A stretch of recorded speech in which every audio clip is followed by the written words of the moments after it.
Նույնը հասկանում, այդ նույնն է։ Լինելու է ինակուրացիայում, քան ընտրության։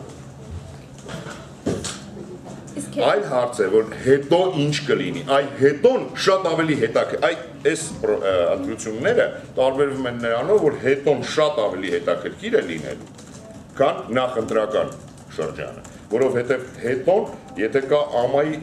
գրեթե ամայացած ընդդիմադիր դաշտ, ընդդիմադիր դաշտում ինչ է, ոնց է ձևավորվելու, իշխանական դաշտում ինչ է լինելու, եկել է այն պահը, որ սերնդափոխություն է լինելու, 88 թվի սերունդը զուտ բիոլոգիա պես, այն ինչ որ Լևոն Տեր-Պետրոսյանը ասեց ու մեծացան, մի մասը ծիծաղեց, մի մասը լուրջ ընդունեց, ես դա շատ լուրջ եմ ընդունել ու դա նորմալ է, 60-ից հետո արդեն, գնալ նոր ընտրությունների, երբ դեմի 5 տարի կա,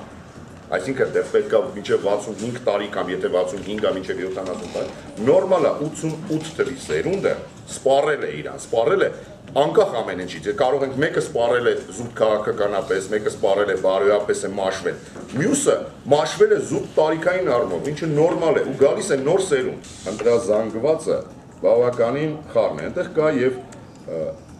լուրջ լումպենացված ընտրազանգված, որը ընտրակաշառքով է գնացել ընտրության։ Հիմա եթե իշխանական թևը նույնը առաջարկի կգնան այնտեղ կա շատ լուրջ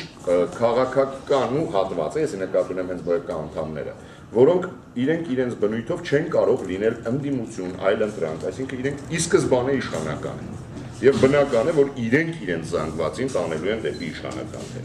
Ռուսական կրթությունն այն սպառում, որ Արաքոսացիան մեջ